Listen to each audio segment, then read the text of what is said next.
One for the money, two for the show, three to get ready, four to go road racing. Welcome everybody here to Verdane TV Thursday night action right in front of your faces, and we're doing it live as we always do.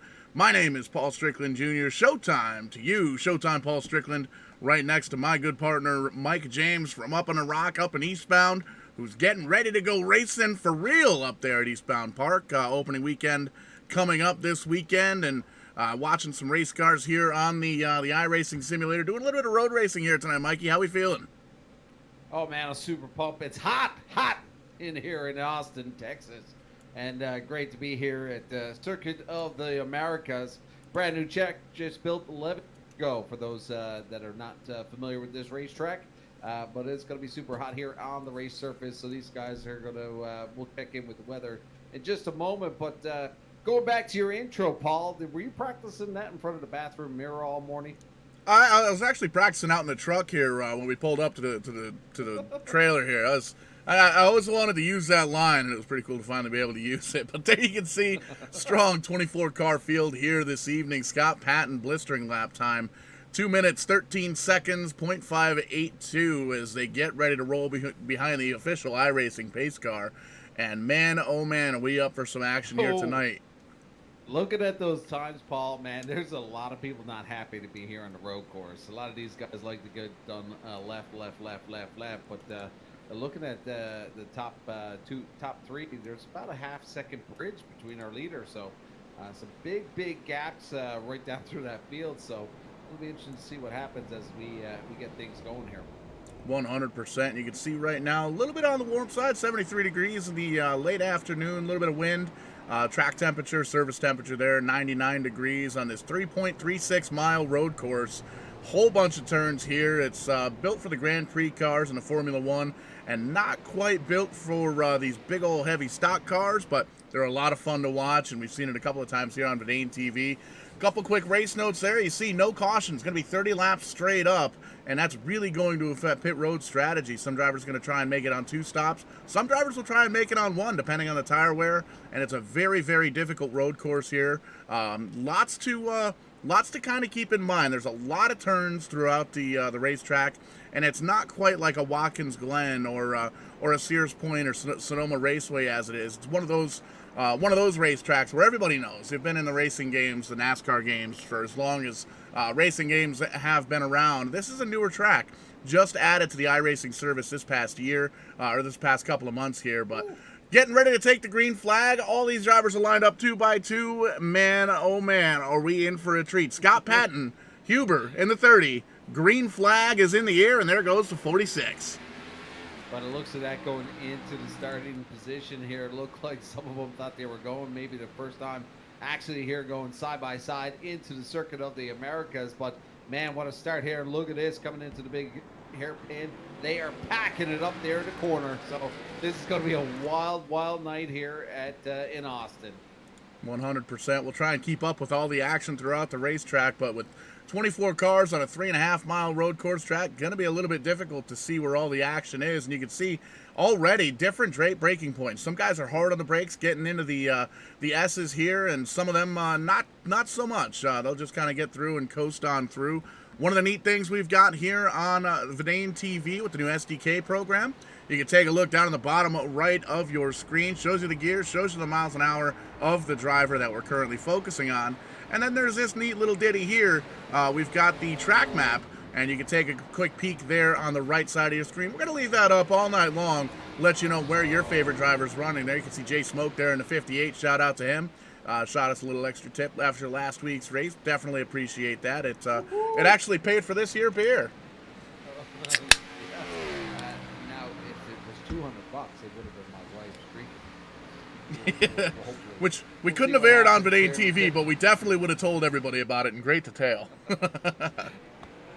Well, it's great to be back here with you guys, and Patton is in full control here now, but now finally getting about a second now on the 30 of Huber and Lehman, the 5. Let's take a peek here at Mr. Lehman in the 05. Look at that, the 60 of Merck really applying lots of pressure to the back bumper, and now taking a peek at the 12 machine. That is Tashida. Wade Shida, I think is how that's pronounced. Tashida. But you saw moments ago, the 05 Toyota, James Lehman, actually just dropped back to 4th place, got passed by Merck in the 60. That pressure definitely paying off. But that Valvoline Toyota, the winner of the last road course there at Daytona a few weeks back, or a few months back, didn't see that action here on Verdane TV, but Lehman knows his way around these road courses, and it looks like he's having a decent run so far. After 2 laps, 3 seconds behind the leader. Patton actually has about a second, a little bit better than a second, over that number 30 at Ken Huber. Road courses can be a challenge for stock car drivers. Even myself personally, you know, I come from a background of Formula racing, but moving over to the stock car, I've worked with several teams in the Pinty series here in Canada, the NASCAR Northern Series, and they spend half the time on the road courses in that series. So for an oval guy coming into some of these road courses, it is a huge adjustment. So heel and toe, and also applying brake while you're throttling. So many different variations, but as we're taking a peek right now at Tashida, we're seeing a lot of fellas now getting adjusted right now, but it's still the 46 machine out front. He's got about 5/10 of a second on the 30 machine. Now the 30 has made up about 2/10 of a second, so really now reeling them in now within 6/10 of a second. So the 30 machine really doing a fab job keeping up on the 46 machine. The Patton who was dominant here right from the start. That Caterpillar car coming in a hurry. Ken Huber putting the crosshairs right on the back bumper of Scott Patton, and you can see after that turn closes right up on the back bumper. Scott Patton's going to pull over, let him get the inside here, it looks like, let him on around. It's a little bit too early to be racing too hard, so that might be the move of the race for Scott Patton.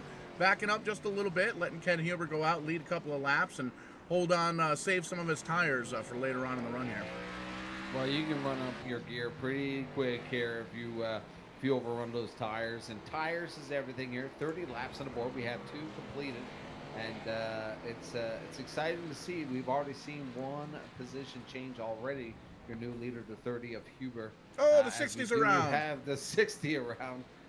That is Merck, so he's going to have to get back in formation here. No cautions here tonight, hey, Paul? That's right, 30 laps straight up, no caution flags. Just takes too long for the caution to kind of go through in a 3.5-mile road course. So these drivers all agreed with race officials they were going to do it caution-free. So really going to affect the pit strategy. You can see, doesn't seem like that little bit of contact affected the 60 too much here on the long straightaway. He is going to lose that position, it looks like, to Kim Quick in that number 21 Chevy, and you can see getting around in one of these hairpin turns.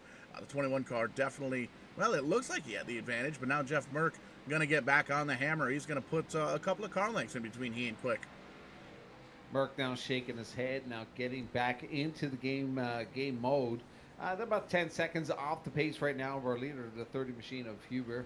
Patton now falling back a full second, so not a bad time to be within striking distance of your leader.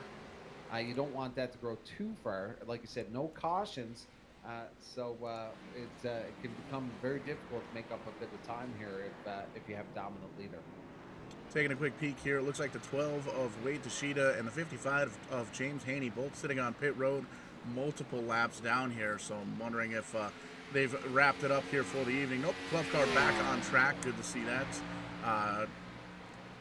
The 55 car, though, still waiting on pit road, and it looks like Jason Garrett in the 79 may have missed the start. Currently scored in the 24th position in that 79 car, but still Ken Huber up front. Scott Patton right behind him in the 46 car. 0.8 of a second is the gap, and then another second or so back to the 05 of Lehman. So a handful of drivers up towards the front really seem to have been doing their homework here the past couple or the past 7 days, the past week or so here. These drivers usually do have a 30-minute practice right before the race, but a lot of these drivers know that, you made mention of it, Mike, they're all circle track drivers. So it's when you throw a road course into the mix, there's a couple of them here on the schedule here for the Multi-League Cup Series. Next week we're actually at Sonoma, so that'll be interesting as well. And that's one of the tracks that everybody has a little bit of muscle memory built up to, because it's been in different simulations and games over the years. A little bit different than COTA here. Brand new track, like you said. It was actually physically built in 2010, 11 years ago, so a new racetrack and new to the iRacing simulation as well. Yeah, they broke ground in 2010, and this is a bit of a monster place. So took a couple years to build, but this was, like you said earlier on, it is an F1 Indy track. They do quite a bit of big shows here. It's not too often you see new builds, in the last 11 years. Eastbound International being one. I believe up in your area, probably a little bit of a distance, but New Dominion was a brand new raceway built about 6 years ago. So it's always great to see new racetracks entering throughout North America. But I believe New Dominion is a drag strip, road course, and a half-mile oval. So pretty impressive over there as well.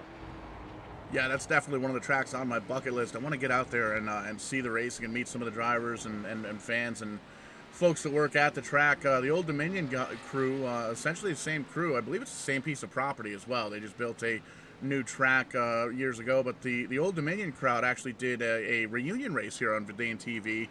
We had ourselves a little powwow before the show. You can check it out on the YouTube page from last summer. That was a lot of fun. It was really cool to kind of sit back and listen to some of the old timers. I don't like calling them old timers, but listening to the old timers talk about racing in years past and where the sport is and where it's going. So really cool to see the differences between racing today and racing back then. Yeah, 100%. And they put a lot of effort into that track. They're also part of the Advanced Auto Parts series that we are a part of up here in Eastbound. Oh, Smoke's around, the 58. 58 is around. That's Hughes. So he's going to try to get back in action here. Dropped a couple of positions there to 19th. Made it very aware last week that not a big fan of road racing, but a good looking paint scheme there. Kind of rocking the Home Depot black and orange with SRX all over that car, and that's something I'm really looking forward to. Is the SRX series coming up at Stafford Motor Speedway next month. The debut of that series is going to be on June 12th, and here in Connecticut we dropped all the outdoor restrictions, 100% capacity, no mask requirements, anything like that. So we're going racing. We're going to have a whole full sold out crowd there at Stafford Motor Speedway. It's going to be awesome. It's going to be a big fun time. Verdane TV is going to be camping out all weekend long with the Rent a Race Car crew and with a couple of sim racers as well. Richard Beasley and Jarrett Boley are the Verdane Racing champions from the Super Speedway Series over the past 2 years. Won themselves a free rental in the street stocks from the Rent a Race Car fleet. So going to be really exciting. Definitely come on out to the racetrack. We're going to have burgers, dogs, beers, everything Friday night. We're going to try and make a whole bunch of noise, and maybe some of those SRX guys will come out to play. Oh, man, Tony Stewart's going to be a handful of those up there at your track, and I'm sure you're going to be able to hang out with them. But what an all-star cast of drivers that are going to be hanging out at Stanford. But, Haley Deegan's going to be there. Chase Elliott's old man is going to be there. So many top drivers in that SRX series. gonna be fun to watch. Yeah, and they just made note that a couple of ringers added to the mix, and Greg Biffle is going to be one of the drivers showing up to Stafford Speedway as well. So sticking with the Biff at Stafford Motor Speedway, going to be a lot of fun. Folks should definitely come on and check us out. And you can tell by some of the great photographers at Stafford Motor Speedway, this guy right here sticks out like a sore thumb wearing my black and bright red Vidane TV shirt and this big old ginger beard. You can't miss it. So if you make a comment saying you can't find Showtime Strickland Jr. at the racetrack, you're just flat out lying. Well, it's going to be wild to see because it's almost like the old IROC series. All the cars are pretty much the same. Drivers do get their hands on them on the day of the race. So everybody should be straight across the board. It's going to come down to driver skill mostly in this SRX series. So pretty excited to see, and I'm so happy to hear that it's going to be at Stanford in your neck of the woods. So I'm sure you're going to give us lots of updates once that happens. But right here in Austin, Texas, the 30 machine of Huber has been dominant now. He has picked up over 2 seconds right now on the 46 machine of Patton. Patton has stayed within reach, but is kind of sitting back there, kind of checking it all out right now with 25 to go. As we take a peek now, as they go into the chicane down the into turn number 3, I believe it is. Yeah, lots of turns here on this racetrack. Hard to keep up. Taking a quick peek here at the current points leader, the 33 of Vern Markheim. He's actually got a little bit of a mishap there, a little hard on the brakes, loses control just briefly, but he gets back on the hammer, and no harm, no foul there, and a great looking paint scheme for that number 33. But he is the points leader coming into tonight by 33 points, so a little bit of a cushion here on the road course, and you don't really want to focus on that because we've got another road course next week. So it's going to be interesting. It's going to be a big shakeup in the points here throughout this race and the next race, with the points racing coming up, and then we've got the long Coke 600 race at Charlotte coming up right after that. So a lot of variables going into the championship hunt here over the next couple of weeks. Yeah, it must be interesting just to probably listen in to some of these drivers because I'm sure there's a lot of chatter within their Discord. But right there at the bottom, in the bottom corner there, you're seeing the actual shifting through the gears. Right now, Chadwick is in just shift up the third gear. This doesn't give you the option to see the RPM. You might not be able to see it on the production feed we've got there, but the folks at home watching in at 1080p, you can actually see there's a little half circle up above the miles an hour, and you'll be able to see the RPMs there. So it's kind of a neat little deal here that we've got thanks to SDK Gaming. We're riding on board with the number 88 Toyota, sponsored by Michael Jordan, the Jordan shoes and all that. Started 10th, currently running 10th. Having a solid race so far, and you can kind of see here just riding on board. Very, very difficult track. Lots of hairpin turns, and you're really using the throttle and the brake to turn the car more than you're using the steering wheel. Well, I think the shakeup happens here. It's going to be live green flag pitting here. So I'm not sure what the fall off is on the tires. Here we are compared to what they were running on lap number 1. So it would be interesting to see what kind of loss they've had over the last 6 laps. 24 laps still to go here. Plenty of time for these drivers. We still have at least one pit stop, potentially 2, depending on the different strategies. You can see the number 5, Eric Talent, trying to get around the 33 of Vern Markheim. Slams the door on him that time, and he's going to hold on to that position right now. But Eric Talent trying to get on up to that 8th position while Markheim holds on to it. Taking a quick peek at the race notes, it looks like the 9 car had a little bit of trouble a few laps ago, spun around, regathered it back up, but still running in the 20th position. Looks like he has started in the 23rd, so he's gained a little bit of time here so far, but still running towards the back part of the pack. Trying to chase down that 58 car. There you see him on screen, Jason Hughes, after spinning a few laps ago in that 58 car, running in the 19th position. But action all over the track, still status quo up front. Ken Huber holding on to the lead.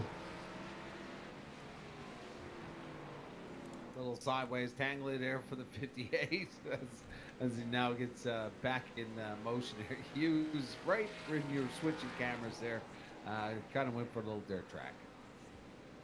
Yeah, just looking for a little extra TV time, I think is what it is. But seems like a little bit of handling issues on the 58, but going to be a long night. Well, going to be a long couple of weeks. Another road course made mention a couple of times next week.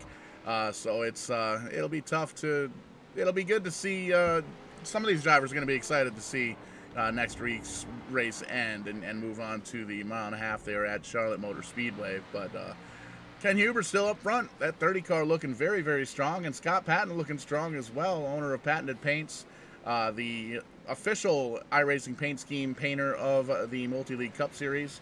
And man, these multi-league guys, they run every night of the week, 7 nights a week. Some nights are 2 races. And they've got a lot of different drivers throughout different leagues. 3 leagues have actually combined to make the multi-league group. And you check them out on Facebook. They've got the Facebook group and page and all that stuff. And it's pretty cool kind of following along with these guys on Facebook, racing every night of the week. There's always something to do and somebody to race with. And always different practice sessions and everything going on, too, here in the iRacing simulator. So pretty cool to see. You know, it's one of those things. Everybody on the screen here, if you're unfamiliar with the iRacing sim, all these cars are actually being driven by people with steering wheels hooked up to their computer desks. So it's a neat little deal. If you can think of racing your computer desk at home and you want to give it a shot, go to iRacing.com, and they've got a promo out right now. $20.22 will actually get you a year subscription to the iRacing service. So be sure to check that out. And it comes with a bunch of tracks, a bunch of different cars. There's dirt racing, road racing, cup racing, oval track, all sorts of different stuff. We got rally trucks now, which is pretty cool to see, and lots of different scenarios there. But you can see Scott Patton at 46 starting to burn the wick a little bit quicker here, starting to close in about 3/4 of a second. He's got that target on the back bumper of the 30, and that bumper's getting bigger and bigger in his windshield. Well, that's where it gets interesting right there. You look at Patton within 0.8 of a second right now over leader Huber as they went into the triple hairpin here at Austin. That is a wild section of the track. You see it as the 123 is going into it right now, but very unique to this track compared to most road courses. Not very often you see that triple into a big wide sweeping turn zone. Pretty gnarly section of the track, but Patton doing a great job as he stays within now a half second. Now a lot of pressure on the back bumper of the 30 of Huber as Patton now decides that he wants to probably take a shot at the lead here as he gets within striking distance. And you can see in a lot of these hairpin turns all the way down to first gear, and you got to romp back on the gas, but you got to make sure you don't romp it too hard because you don't want to spin the tires. And we saw the last race here on Verdane TV here at the Circuit of the Americas. A lot of the drivers flawless all race long, and then ended up losing the race with a lap or two to go by one mistake. You can really you have to focus every single gear shift, every single turn of every single lap, and it's a lot to take in because you also have to concentrate on where everybody else is on the track, especially those around you. So really focus driven racetrack here. It's a long racetrack, 3.36 miles, and a countless amount of turns there. And you can see there on the right side of your screen, the field really starting to get kind of spread out, but it's still a 1-2 up here, Huber and Patton, within about a half second of each other. Put on a great show. Patton really doing a fab job right now. He was our current leader at the beginning, but the cat machine of the 30 of Huber kind of took over about 4 or 5 laps ago and has been controlling this by about half a second. But Patton now has managed to squeeze right up to the back here as they throw it into the corner. One thing that's interesting, Paul, here in the road courses is the different driver skills. We're seeing the shifting of the gears. Some of these guys are driving with 2 feet. Some are using heel toe. It'll be interesting to talk to our winners once we get to the end of this this session, is actually how they were actually driving. Some drivers like to come into the corners that I know in the past is actually have a little bit of fuel while they're braking. So as they go into the apex to kind of load up the car, because stock cars obviously handle way different than an F1 or an Indy car. So these are kind of different beasts with all that weight, and and the suspension in these. As we now look at the 46, and it looks like the 30 is going to go down pit road. So that is going to be a game changer as they split off from each other. Yeah, absolutely going to be, looks like a 2-tire stop here. These drivers apparently can make it about 10 laps on fuel here with the fuel load that they started with. So going to be interesting to see with the 30 car coming down earlier than everybody else on the lead front couple of cars there. You can see started up in the second position. He's going to come all the way down to pit stall number 2, and that leaves Scott Patton and James Lehman.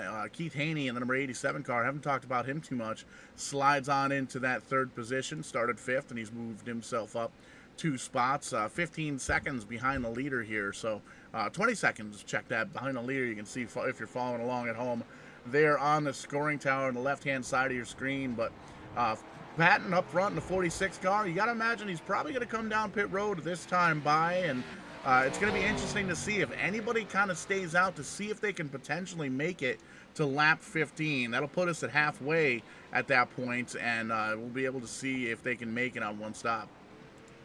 Well, our leader who just pitted is now 36 seconds behind our current leader. So that was the fall off right there in that pit stop. As now I'll keep an eye on that gappage because that's where we're going to see the difference between the fresh tires versus 9-lap tires that we have on our leader, the 46 of Patton. But the 30 machine now currently in P6.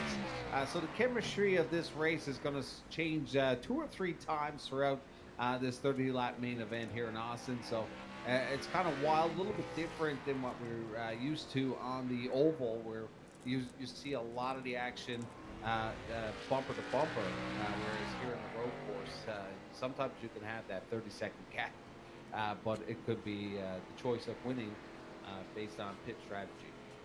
And being that this racetrack is so long, you could be a minute behind. It takes 2 minutes, a little better than 2 minutes, to get around here, this 3.5-mile racetrack. So you're still looking at drivers that are less than a half a lap down. But there you can see Patton giving up the lead potentially right now to come down pit road, and we'll see where Hubert comes on around the track. You can see on the screen right now 35.2 seconds and closing from that 6th position. So we'll see just what happens here. James Lehman going to come down as well in that 2nd spot. We made mention earlier he came down and won the Daytona road course earlier on in the season. Keith Haney around. Keith Haney in the 87 car looks like he was going to try and come down pit road and missed the entry just a bit, spins on around. That's going to be very, very costly.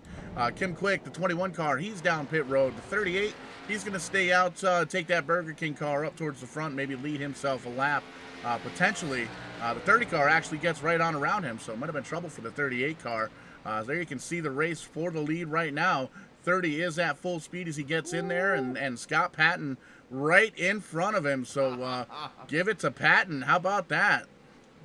And he's got that full 1-lap fresh tire now. I mean, that could be a big game changer too as well. But we're going to see these guys down pit road at least one more time before we get to the finish here. But man, what a job by Mr. Patton getting it done here. But still, we're back to where we seen about 2 laps ago. Within a half second, 3/4 of a second, we're still seeing that 30-46 battle right now as our 3rd place 38 machine Davis is about 3.5 seconds off the pace here. Yeah, that Burger King Camaro holding on, and we actually saw a little bit of Burger King action last night on Tim's Corner Live. The Oblenis clan on board, sponsored by Burger King. Pretty cool to see a couple of sisters and a father, a racing family, racing up in your neck of the woods, Maritime Canada. So there's a pretty cool interview. Check it out, Tim's Corner Motorsports. Watch the replay, and you can actually check that out on Spotify as well in the coming weeks, getting all the episodes of that podcast added to Spotify, iTunes, all sorts of different podcast capabilities there. So pretty cool to see side by side and a lead change there. Almost. Hubert, oh, contact. Hang on. Contact. You could put a zip tie between the door handles if these cars had door handles. These guys side by side through the S's there, the triple S's he called them earlier, coming up on Jay Smoke there in the 58 car. Jason Hughes getting ready to put him a lap down, it looks like. But give the advantage to the 46 of Patton right now. He's still got the lead, but he's only got about a car length, maybe a car length and a half over that number 30 car. Really surprised to see the aggression here. You know, with 1/3 completed, still plenty of time. You know, that kind of aggression could ruin your day and really ruin both these guys' days. So I'm hoping that they kind of notch it down. But for us fans at home, wick it up here, boys. But these guys need to be smarter if they want to go the distance. Yeah, and you saw a bit of smoke there about half a lap ago coming out from the 46, really giving this car everything it's got, and still relatively early, 19 laps to go. We have at least one more pit stop, and it's going to be under green flag conditions. How about that shot coming up through the S's there? Woo, That's chicane. a chicane there. That's pretty cool. I'm digging that shot. We'll have to show that a couple of more times here. But you can see Scott Patton got those tires a little bit hot. Seems like everything's good to go, and he's running about 1 and maybe a quarter seconds above or in front of Huber, so putting a little bit of distance there. You can see the 58 car off track. Jason Hughes gathers it back up, though. It grabs a couple of gears and gets on going again. Still struggling with the handling of that race car, running in the 20th spot. Yeah, I think it's almost time, you like you said with the shot there, I think it's a little bit time that we crank it up a little bit. I've never done a crank it up on a road course, but let's show the fans some of this beautiful track here in Austin, and all you tuning in, turn up the volumes and take a peek at what our camera guys got for you.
Stone River Outfitters car do the work for him. Just great sights and sounds here at Circuit City America, and man, oh man, one of my favorite sounds in the entire world, race car sounds. Well, you almost gave me a heart attack there because I don't get to hear in the box up here. So when you came back, I almost jumped 10 feet.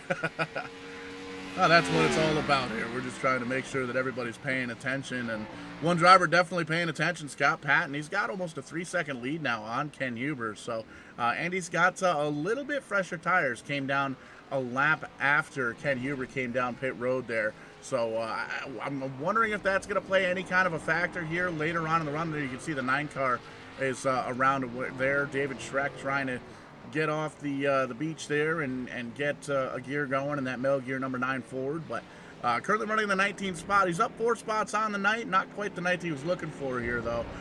He's just trying to survive this race and trying to chase down James Brown in the 00 car. Haven't checked in with him too much here tonight. He's running in the 18th position. Car looks relatively clean. You can see the multi-league logo there on the corner panel. No dents or caved in marks there.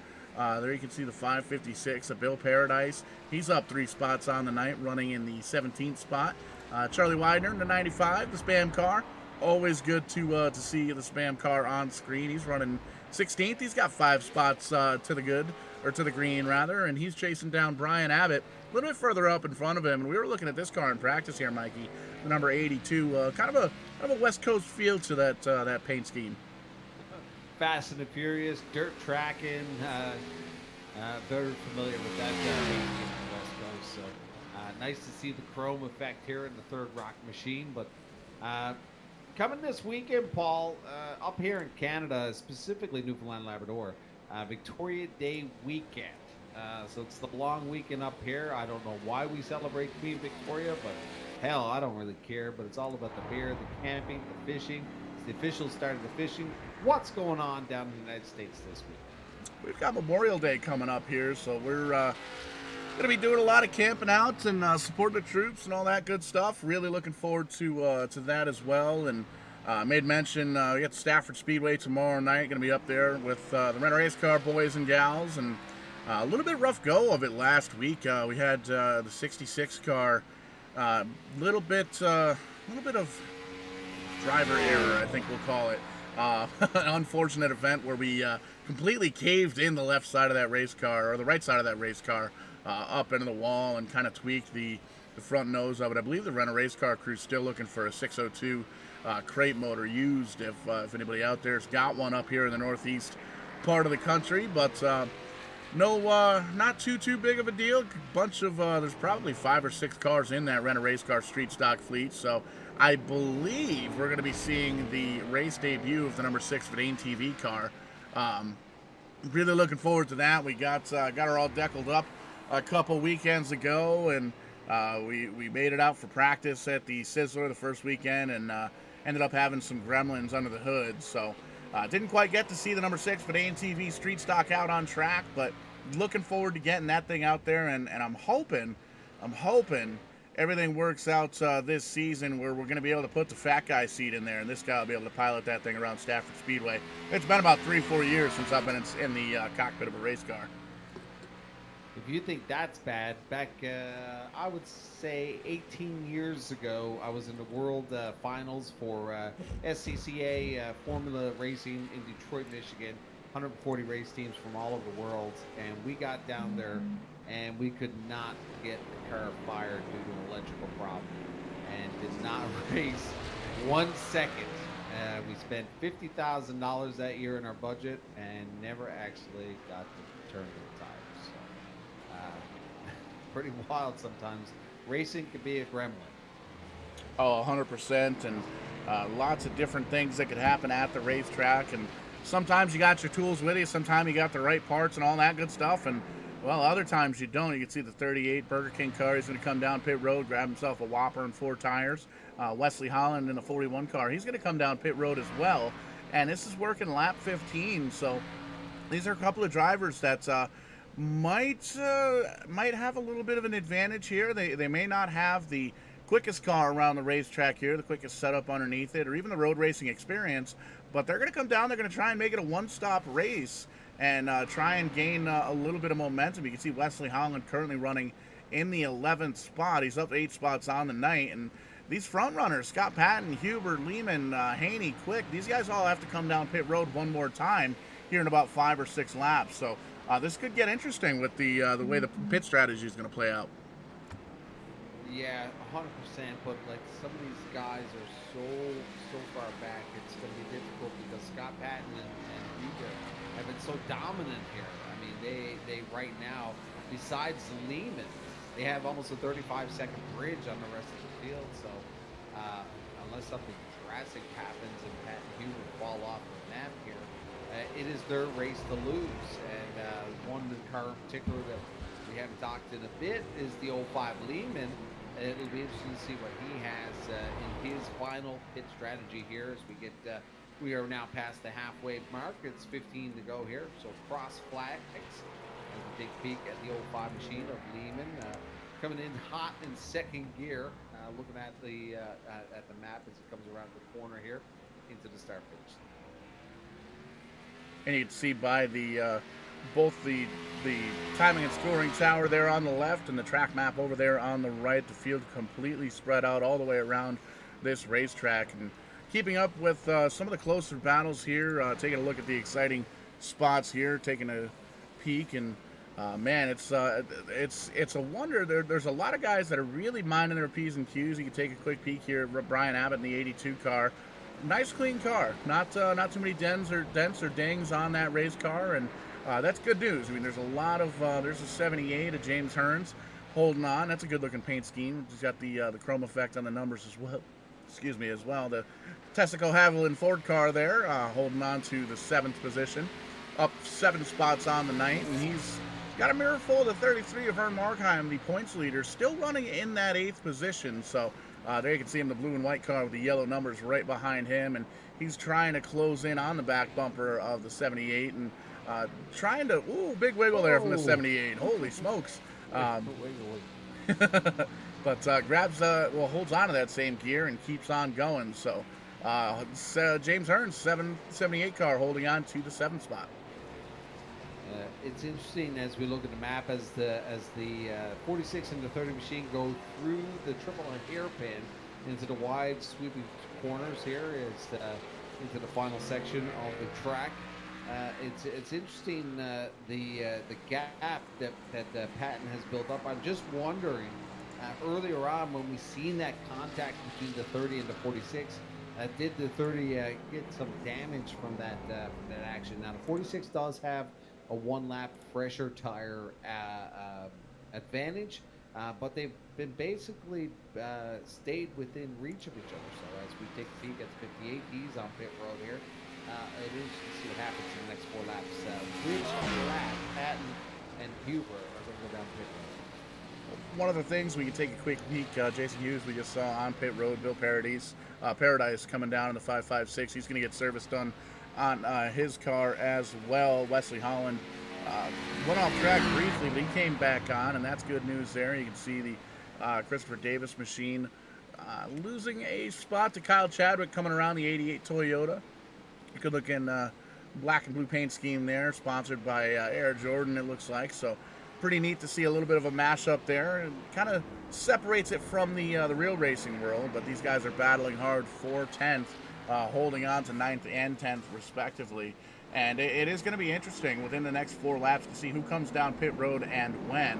Patton has that 1-lap fresher tires, but he's also got almost an 8-second lead over Huber. So the race isn't over by any stretch of the imagination. Still 14 laps to go, and anything can happen. We saw the last time we were here at Circuit of the Americas here on Bedane TV.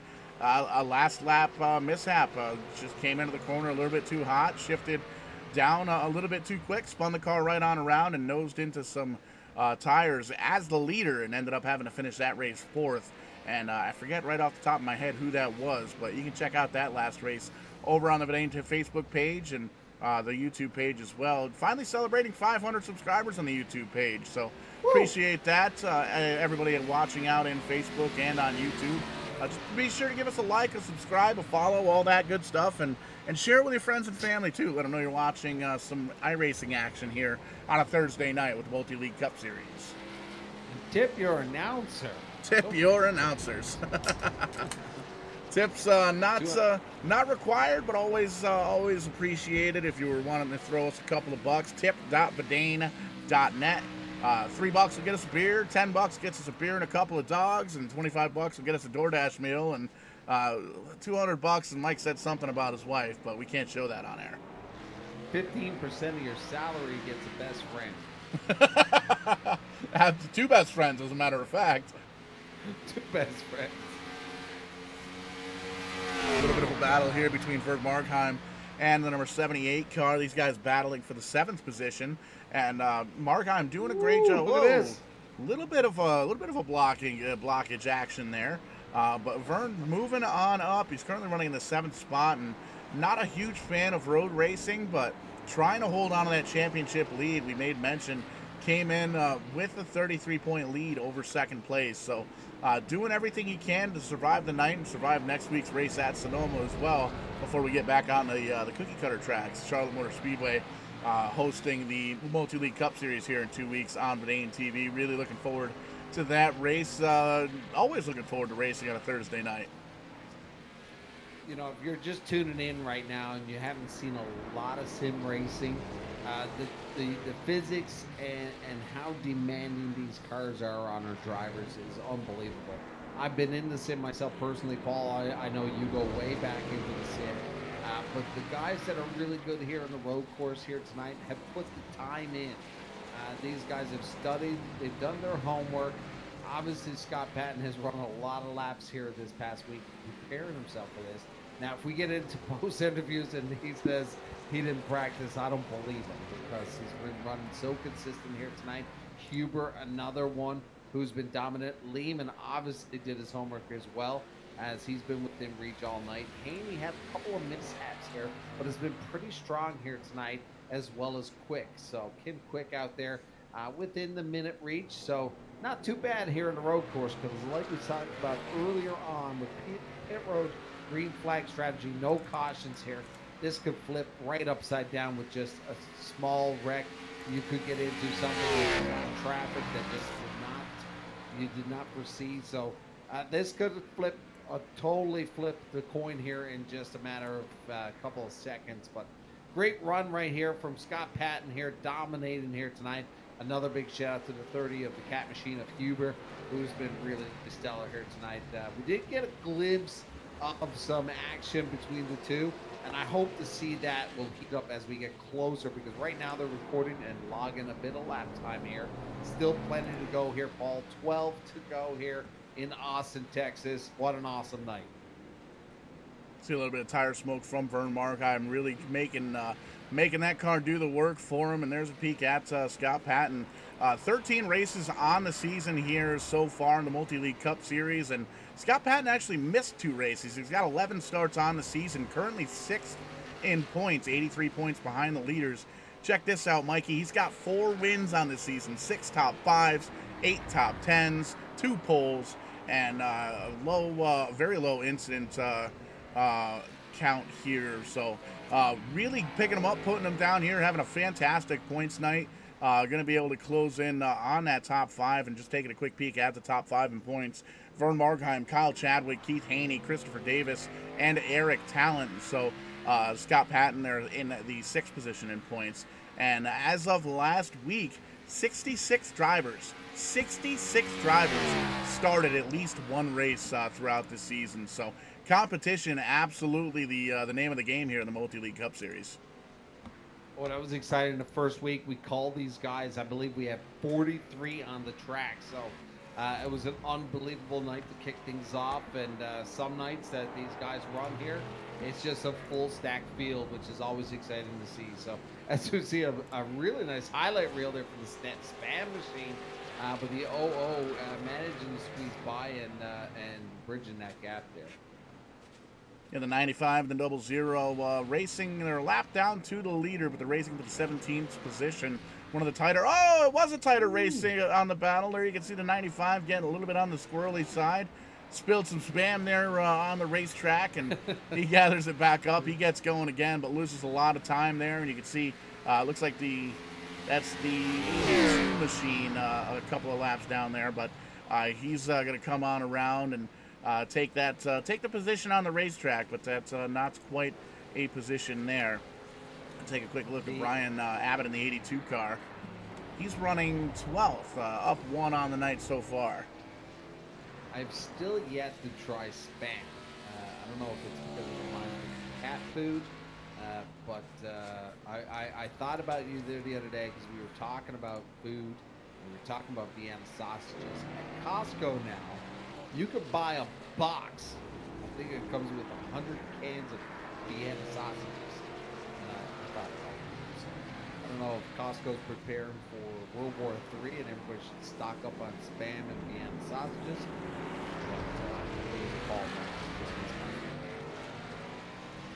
Well, if they've got cases on cases of Vienna sausages, I would think that they've got Spam up there. You gotta ask one of the people who work there. Say, hey, listen, my buddy Paul, my buddy Showtime says I should try Spam. Where should I look for Spam? This is like filet mignon. I wouldn't go that far, but definitely something you got to try once in a while. Really good with eggs. Spam eggs and a big old hunk of cheese on some nice rye toast. Good eating. Now I might be able to handle it. So you throw it in the frying pan with the eggs. Yeah, you can eat it. It's spam. It's separated parts and meat. I think it is.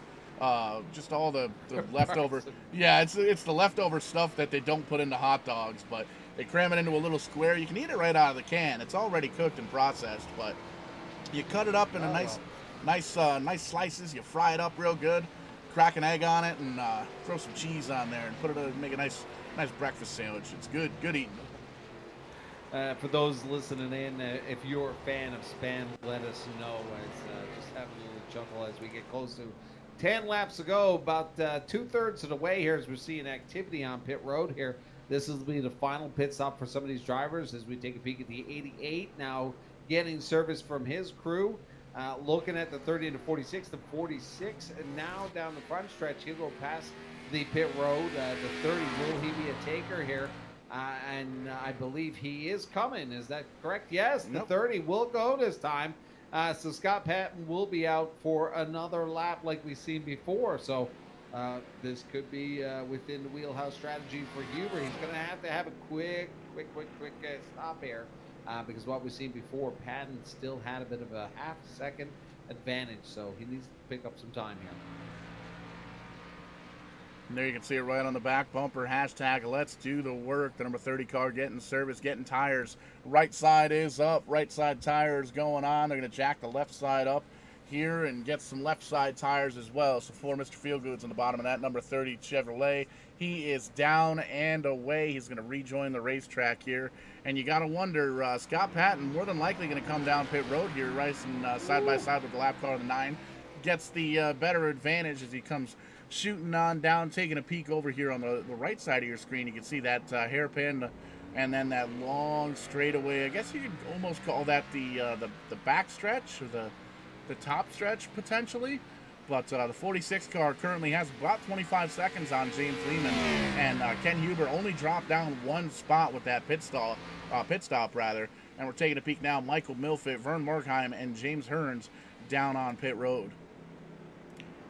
Yeah, Huber needs to be near perfect now to try to really gain some momentum here as he's hard into the brakes there as he comes into the final corner before he hits that big long stretch, and that's where he's going to have to hammer down now all the way down to first gear. And as now we take a peek at the 46 machine as he comes in to the third hairpin into the wide sweeping turn here.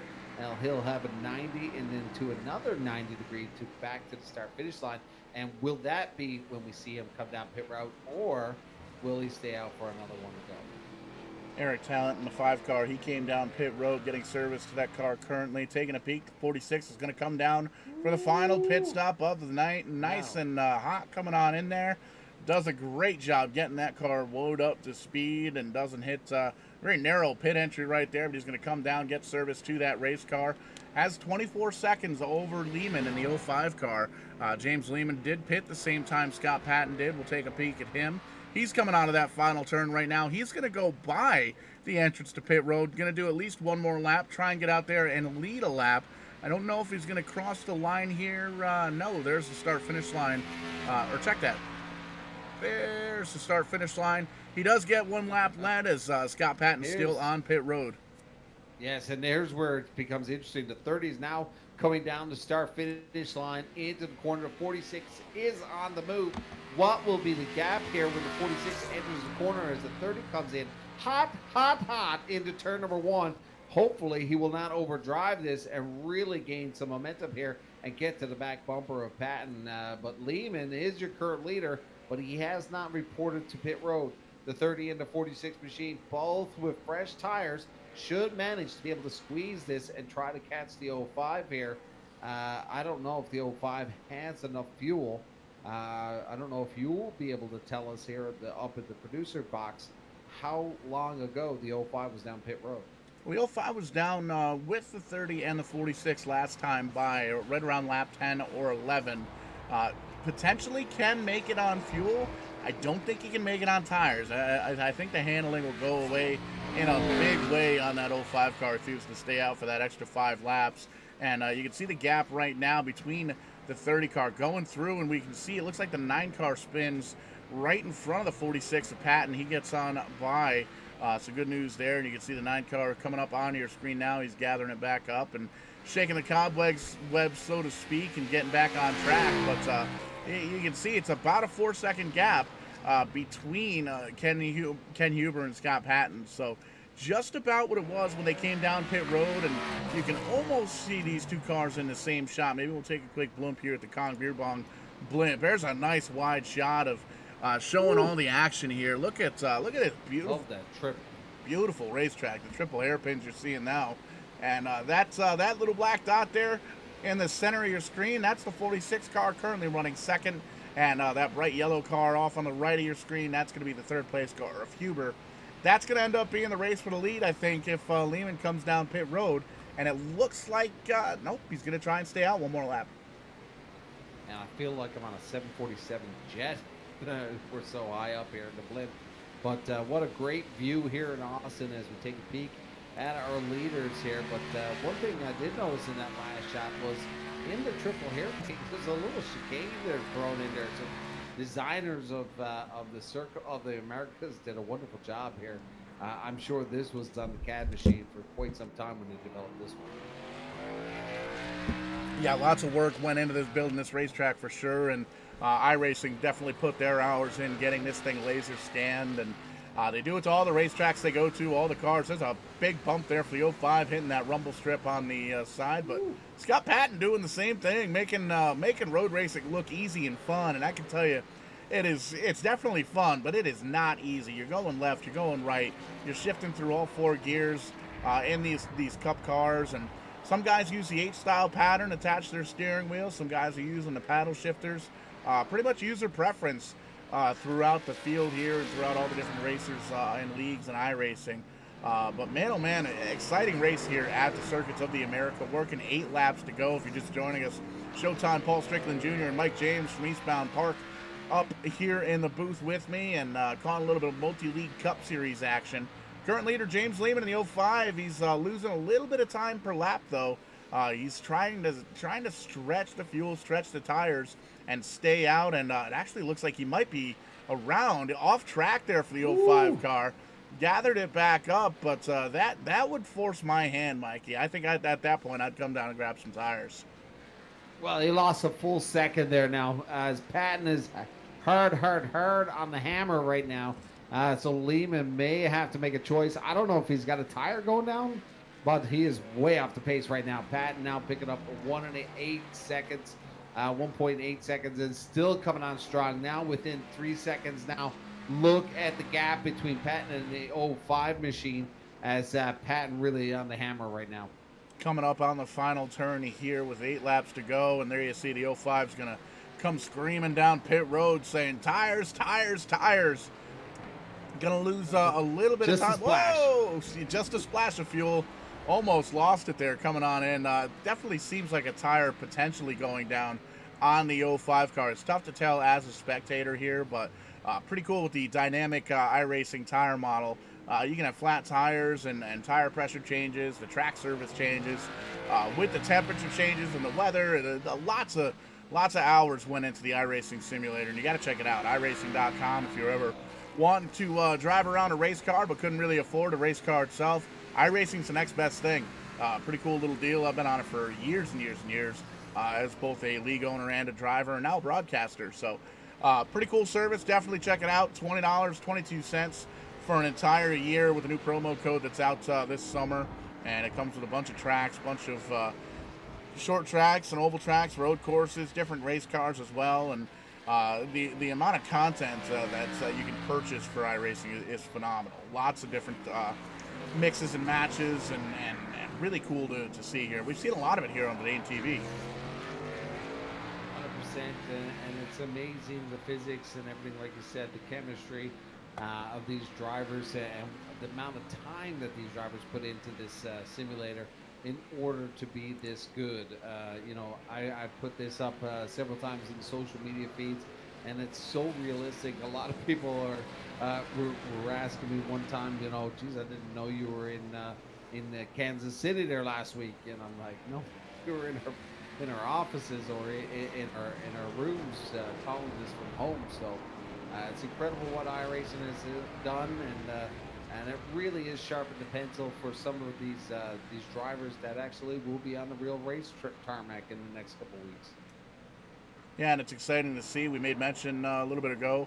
You see the 88 getting hard on the binders, a little bit of smoke from the left front, and 78 is there. 78 wants to, James Hearn's trying to get around Kyle Chadwick there for the 8th position, and you can see Vern, or check that, Michael Milfett Jr. in the 123 right behind them trying to gain positions as well. And then there you see those triple S's going through, and pretty cool to see multiple cars racing each other. So we worked 6 laps to go for the leader, Scott Patton. Got quite a bit of a gap over Ken Huber. You can see it's about 5 seconds, and then another 33 seconds back to James Lehman in the 05. So only lost 2 positions there, and he's got a bit of a gap between he and 4th place. He does have fresher tires, though, by about 4 laps. So that'll be interesting to see here, Mike, the next 3 or 4 laps, if he's able to gain some time there. That's a huge climb in the gap between the Huber.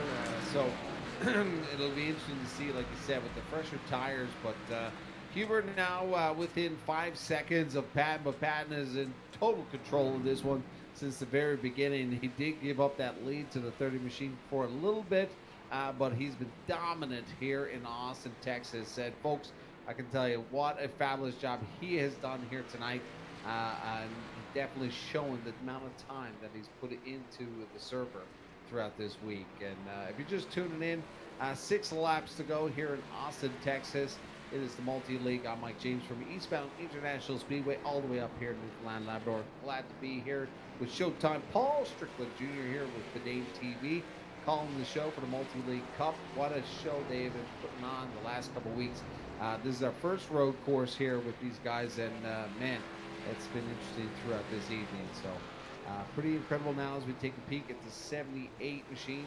That is Hearns as he shifts down to 2nd gear, and we look at the miles per hour as he gets down to 1st gear, throws it in there, tries to bridge into the back bumper there. But man, what an awesome night here as we look at there now getting into that huge stretch right now. Big speed coming down into the downhill section. A lot of elevation changes throughout this course. And one thing that's really exciting that I did not know going into this track is actually 550 feet above sea level. So amazing in real life scenarios. That is a huge factor for some of these teams as tuning these cars in once they get to the real racetrack. So we're going to see some of that this weekend once NASCAR gets going here. But always great here at the Multi-League as we get a sneak peek. We had Dover last weekend. Man, that was awesome. Hendricks going 1, 2, 3, 4.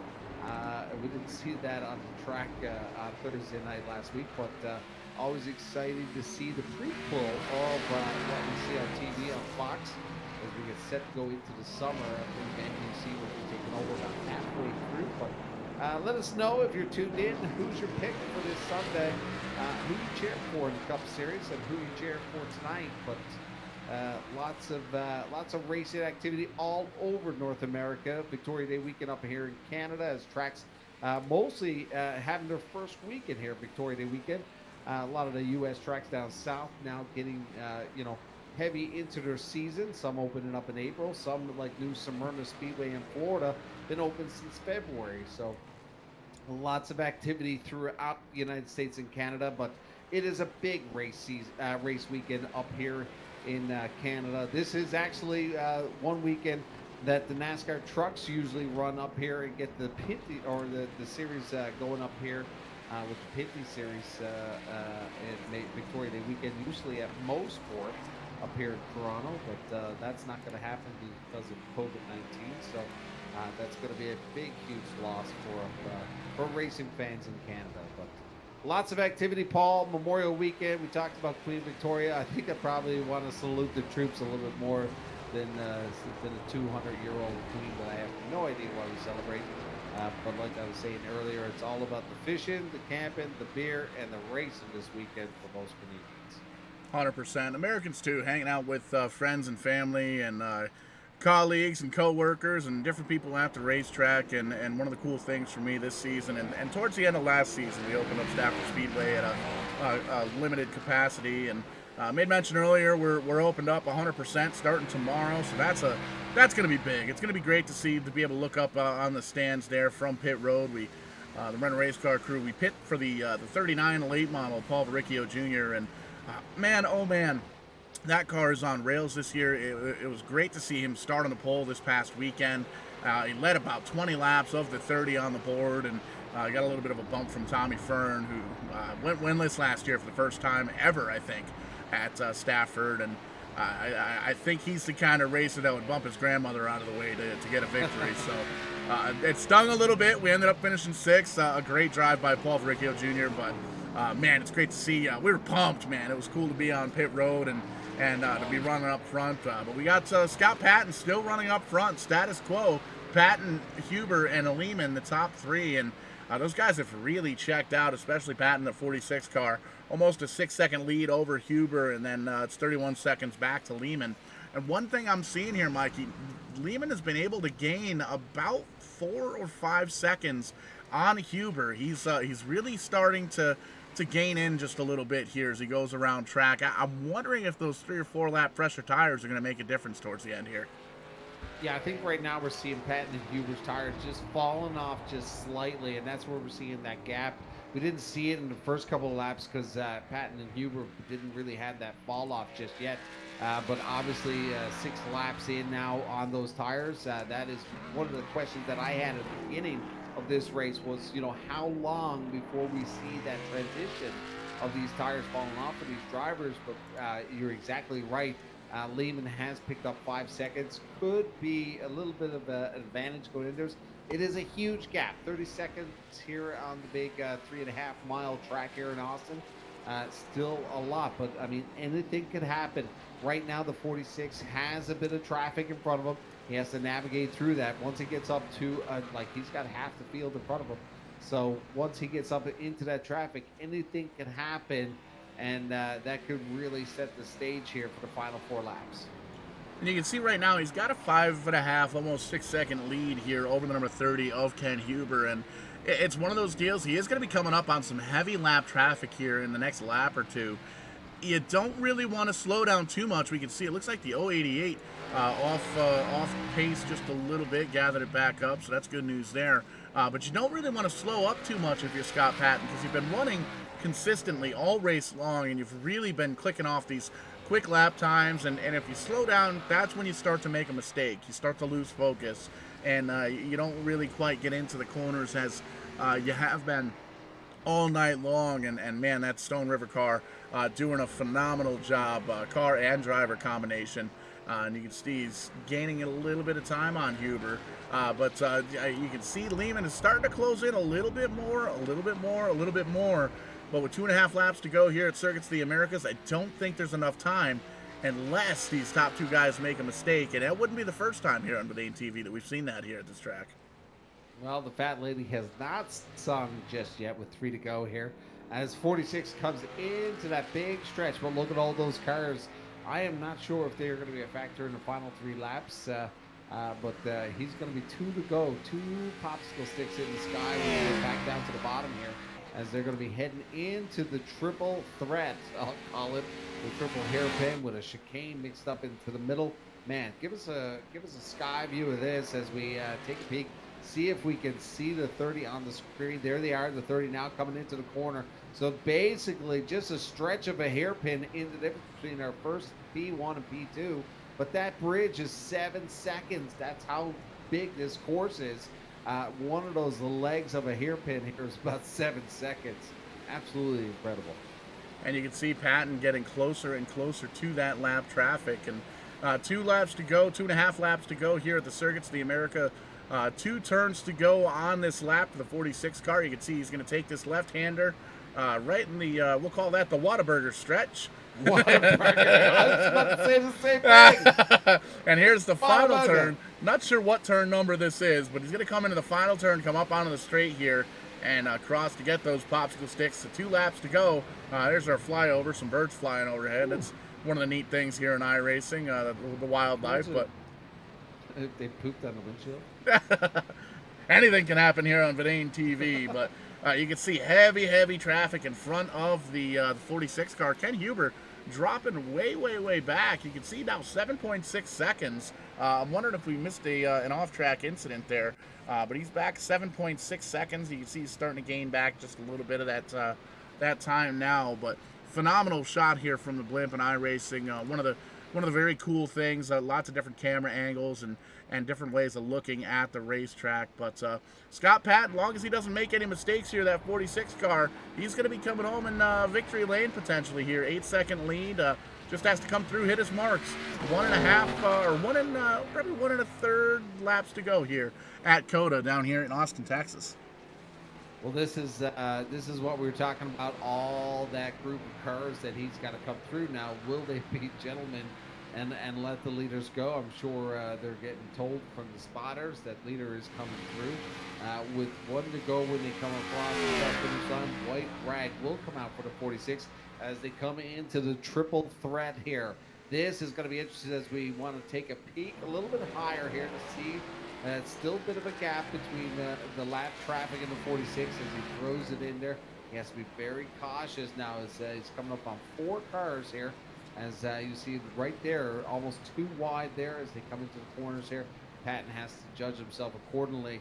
With an 8.7 second gap over the 30 of Huber, you have to be mathematically correct on this and not throw it, as the White Rag will come out with him as he comes out to the wide sweep corners. 2 more 90 before to get to the start finish line, and then we will see that white silk.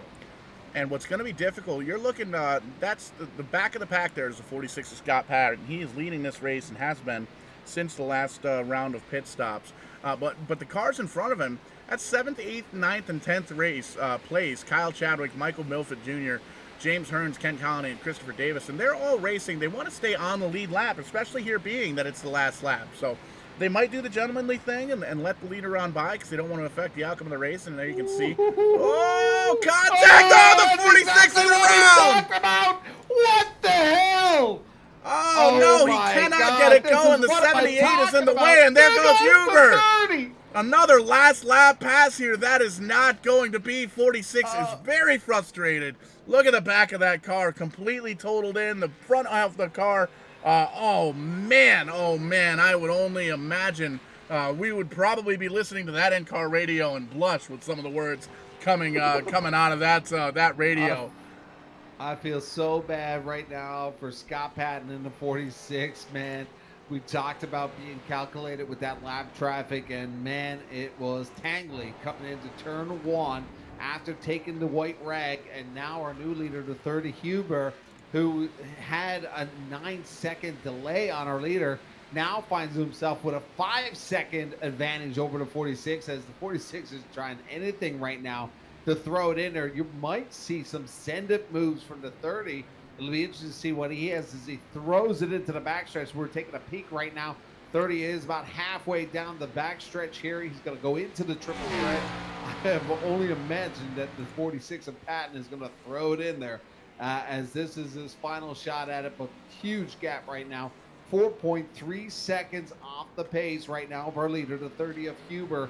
Man, what a monster change of storyline here tonight here in Austin, man. Right here in Vidane TV. So much excitement, but unfortunately for Patton, man. Oh, what a bummer. Paul, take us home. Oh, man, there you can see the 30 getting on, bound down through the latter half of those. Oh, Patton's around again. Patton's around again. He loses the back end of that race car. Luckily, he's got a big old gap between he and Lehman there in third place, but definitely frustration setting in for Scott Patton, the 46, starting on the pole, leading the better part of the race here. But here we go, final turn for Ken Huber, the number 30 Caterpillar car. All he's got to do is make this turn nice and straight, come on down, hammer on through the gears, second gear, third gear, all the way up, 130 miles an hour, and there is Barney waving that checkered flag.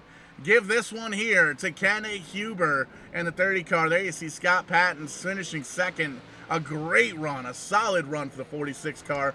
Not the night he wanted after leading so many laps there. And there you can see James Lehman in the 05 car. He's going to come home third place, and Keith Haney, he's still working down in the S's, about a long ways back here. Better than a minute back in the 87 car, back in fourth place. Long as he comes home solid, he'll wrap up the evening here in fourth place, and just kind of taking a peek, looking for any of the exciting battles throughout the rest of the field. There you see the 88 car. He's running in seventh place, Kyle Chadwick in the 88 Toyota. But man, the story of the night, Scott Patton led so many laps here tonight. Strongest car of the field, it seemed like, and a last lap incident coming up with the contact of the 78 car, James Hearns. Looks like he's actually down on pit road and has finished out this race in the 11th position. But man, oh man, what a night. I don't know, buddy. That was a miscalculation and probably some choice words for the lap traffic there. And poor old Scott Patton, man. He's been stellar here tonight, but he still walks away with a podium finish, P2 for the 46 machine. But he was the story of the night, and man, it was not the ending he was looking for.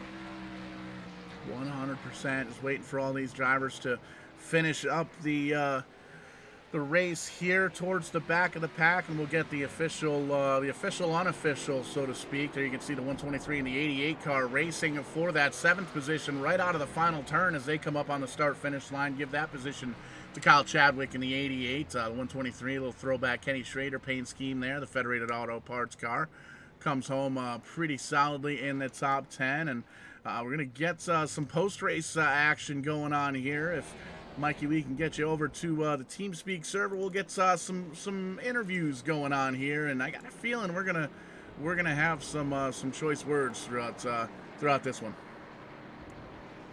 100%. I don't know what to say. But it was a great night here in Austin. Great racing throughout, and everybody just kind of coming along pit road. And there you can see James Lehman on a cool down lap in third place. There you can see Scott Patton coming down pit road. Gonna park that thing. L5's gonna come down pit road too, it looks like. But gonna catch up with these top three guys. Man, oh man, we're gonna try and catch up with our third place finisher, James Lehman in the 05 car. And man, a pretty solid run up towards the front. Came home third. Looks like there was a little bit of pit strategy trying out towards the second half of the race there. Talk to us about it. What'd you got?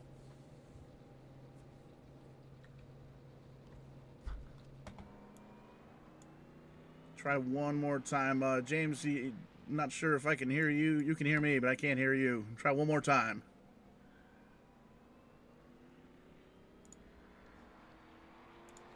Technology is fantastic here when it works. We'll see if we can give this one more shot. New technology here at Verdane TV, trying out different things here. James, you got a copy?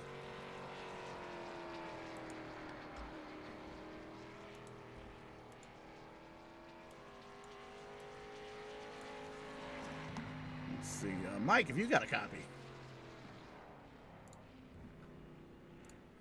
Well, we're going to take a quick commercial break here. We'll get the bugs sorted out. We'll get the official running order here for the race here at the Circuits of the Americas. We'll be right back with the post-race show. We're going to talk to these top three drivers. Don't go anywhere. We'll be right back.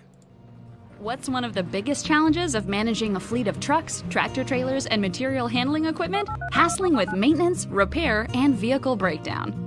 Trans Service's dedicated contract maintenance service, DCM, takes that hassle away. We maintain your fleet, no matter what the configuration, to the highest standards, while giving you the greatest cost control. We offer preventative maintenance executed to maximum utilization, equipment life, and necessary repairs, all tracked by a state-of-the-art paperless computerized system. Assistance with equipment engineering, configuration, including new engine technology, and onboard computers for your fleet, as well as dedicated fleet contract maintenance. Dedicated on-site service facilities staffed with management and certified maintenance technicians, inventories of parts, tires, and fluids, and all necessary shop equipment, diagnostic tools, and technology. Supporting services such as equipment inspections and assistance with meeting regulatory requirements, DOT, OSHA, EPA. Contact us today to learn about our turnkey contract maintenance solutions. It's all about the experience, yours and ours.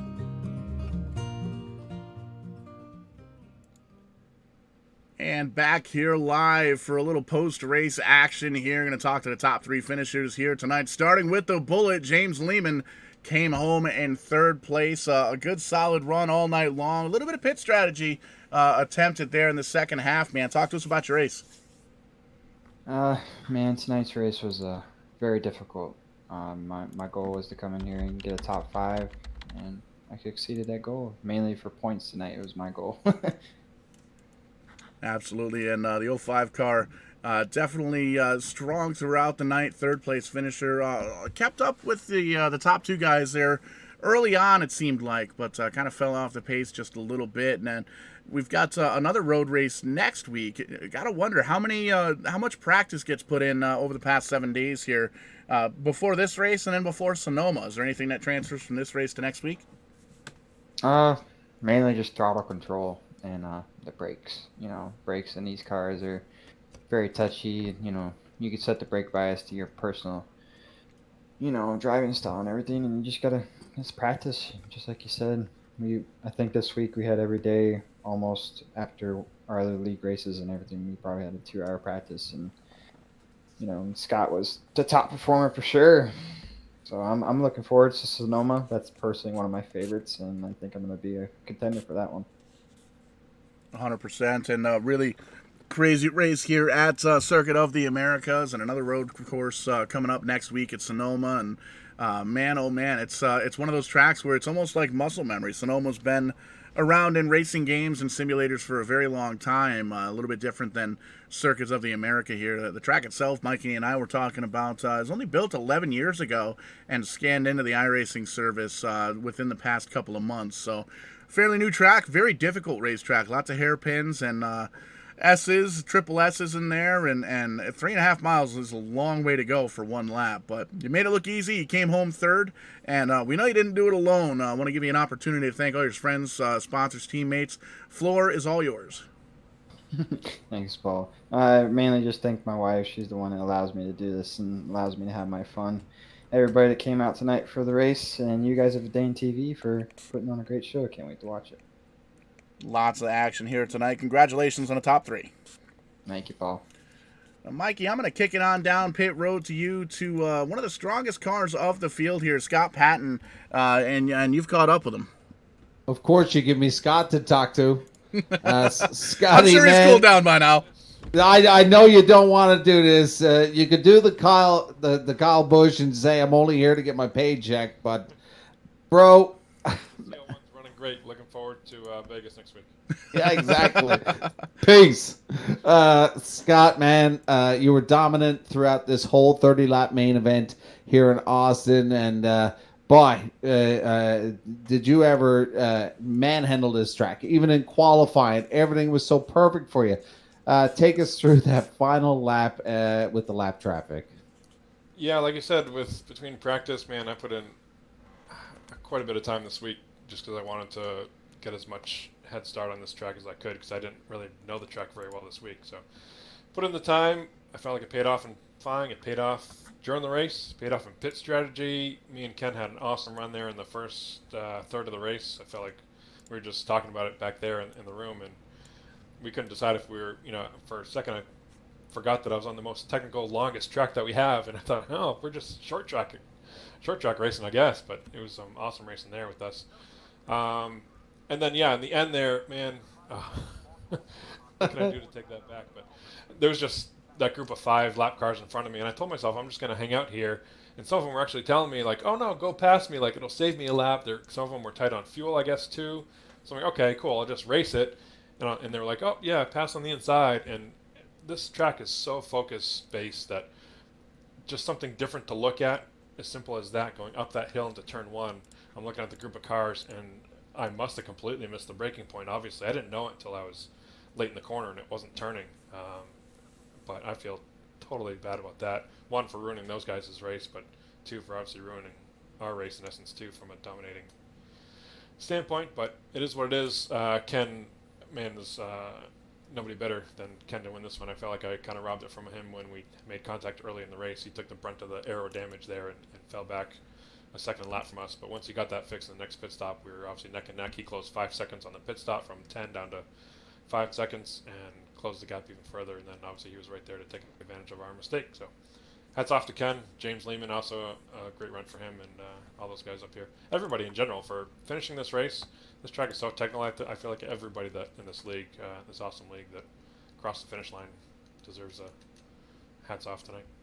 Well, a lot of these road courses, Mosport up in Toronto, Montreal, over in Germany and throughout the world, many decades of on these tracks. But this is a brand new one, very technical. And I got to say, you were smooth into chicanes. You were very calculated. So when you listen to the replay of tonight, don't curse on me when I told you to calculate your move right before you did what you did. But congratulations, Scott, man. It was awesome. You put on a great show for the fans. Our hearts were just really tight there, and our stomachs on that last lap for you. So we felt the pain, and I can only imagine the choice words. So I hope I didn't curse, but we'll see in the replay. But I think we were pretty good there. Rated G here tonight for Verdane TV. Who gets it done for you, Scott, man? Take us home on who you want to thank. The same guys on the CL1 this week. Northeast Motorsports Museum. First off is Dick Berggren, Dr. Dick Berggren's project here up in the Northeast Motorsports Museum next to New Hampshire Motor Speedway. Long story short, I do voluntary photography work for him, so we give him some act on TV and promote what his little project is up there, preserving motorsports history in the Northeast, as well as on the quarter panel, Stone River Outfitters, New England's premier fly tying shop. It's just a little fly tying shop up here in New Hampshire that a buddy of mine that I work with owns. Great racer too. And I think that's about it. Certainly you guys, Mike and Paul, appreciate all the work that you guys put in during the week, making these awesome broadcasts for the fans. Hope they enjoy them, because I know we do, certainly during the league. During the week, we talk about them all the time, and it's great work that you guys do, so appreciate that. I just got a few texts up here in the North Atlantic, the deep north up here in Newfoundland. They were excited as well, tuning in. So you put on a great show. So going into the big weekend, Scott, any family time? My last question for you: what's your plans for the weekend, for the big Memorial Weekend? Any racing action or? Yeah, it's kind of ironic, but I made that comment about the cars running great. Looking forward to Vegas next week, because I'm actually going to Vegas next week. Hey! I'm going to run Thursday night. I think we're going to have time to run I guess it's our version of the Coke 600, I believe, if I remember right, Charlotte. And then jumping on a plane to Vegas on Friday to tear it up for the weekend. So Nice. Should be a good time. All right. Well, that's Scott Patton, folks. Man, upset of the decade. And big shout out to him for putting on a great show here tonight. But congratulations, Scott, from all of us at Verdane TV. Appreciate it, guys. And Paul, we got our race winner, Kenny Huber. You got him. That's right, down here in Victory Lane. And we asked the guys, a lot of the guys last week, what have you got for the road course last week? And it was almost a collective groan, except for this guy, Ken Huber, really picking him up, putting him down. Great battling with Scott Patton all night long between pit stops, green flag pit stops here at COTA. And just a late race mistake by Patton in the 46 car. Ken was able to capitalize. Man, what was going through your head that final lap there, Ken? Well, just what you were talking about. So Scott and I have raced quite a bit together. So, once I lost that time, I had some damage, so I lost quite a bit of time to him.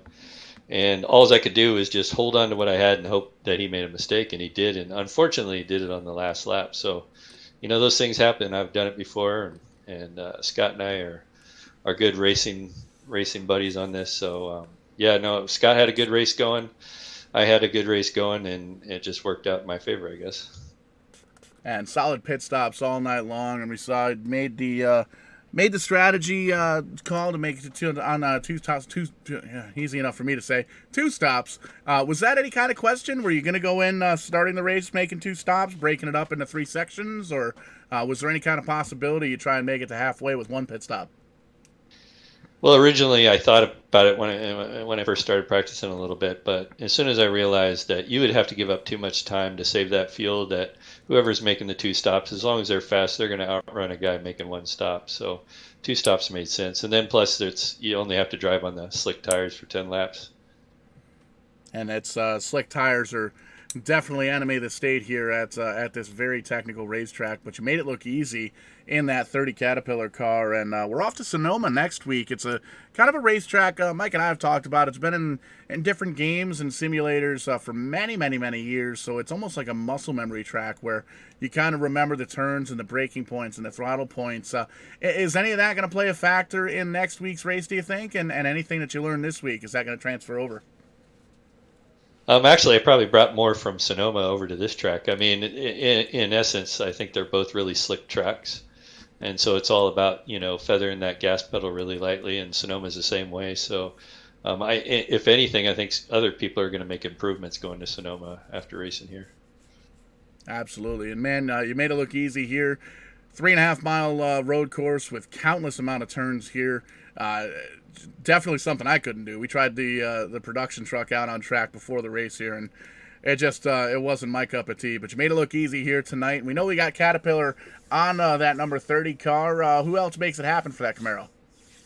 Well, no, I just want to thank the league. The league makes it happen. So Kim Quick and Kent Connolly and Jimmy Todd and the Cranky guys, we got this 7 days a week league going.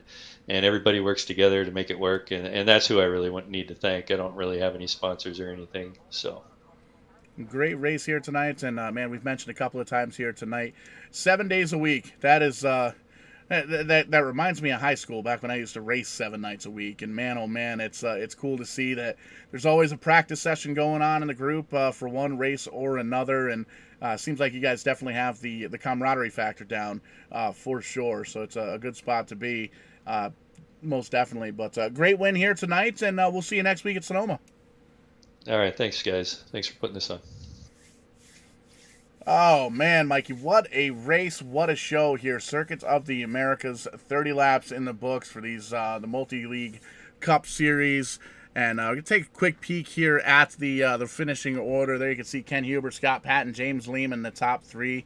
Just got done wrapping up the post-race show, talking to those guys, and a late race mishap there, trying to get around some traffic. Put Scott Patton back in that second spot. That's tough. If Verdane TV was having a baby, that was the labor. Yeah, really tough to see that. But Keith Haney, Kim Quick rounding out the top five. Good to see Kim Quick up front. Vern Marheim, the points leader, coming into tonight with a 33-point cushion, comes home sixth, and a hard-fought sixth-place battle there, trying to get that done. In seventh place, Kyle Chadwick, Michael Bilfelt Jr., Kent Connolly, Christopher Davis rounding out the top 10. And you can see a couple of these drivers having a rough go of it, finishing a lap down. James Hearns, Eric Talent, Wesley Holland, Gary Wobolt, Bill Paradise, Charlie Widener, the first car 2 laps down. Brian Abbott, James Brown, David Schreck, Jason Hughes, multiple laps down after some early race incidents there. Jeff Merck, Wade Tashida, James Haney, and Jason Garrett actually missing the start of the race there, the number 79. But holy moly, great race here tonight. We're going to take a couple days off here on Verdane TV, but we're back Monday night with the Trans Service, the Sim 500 Trans Service Cup Series. And I actually believe we're at COTA next Monday night here, too. So a little bit of preview of that track and the doubleheader action next Wednesday. Tim's Corner Motorsports bringing us episode number 17 of Tim's Corner Live. Going to be able to get all the guest rundown over there on timscorner.ca. And right after that, the Fatheads Cup Series, 9:15 p.m. Eastern Time. And then right back here next Thursday night for the Multi-League Cup Series.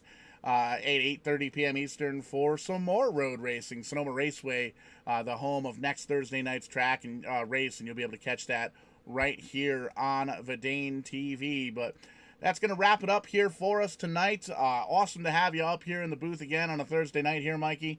But for myself, Showtime, Paul Strickland Jr., Mike James from Eastbound Park, we're going real racing tomorrow night here at Stafford and Eastbound Park. They're going racing Sunday, I believe. Right, Mikey?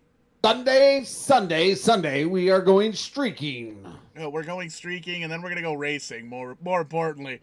But maybe streaking Saturday night. There you go. After practice. After a couple of wobbly pops. My wife. But thank you guys so much for tuning in. Facebook, YouTube, give us a like, subscribe, follow, share, all that good stuff. Check out Verdane.shop. Get yourself a Verdane TV hat, beanie, sweatshirt, t-shirt, all that good stuff. Check out Kong Beer Bong as well, kong.toodrunk.com. And that's going to wrap it up here for us tonight. We'll catch you on the flip side. When we do, we're going to be doing it live. Drink and push.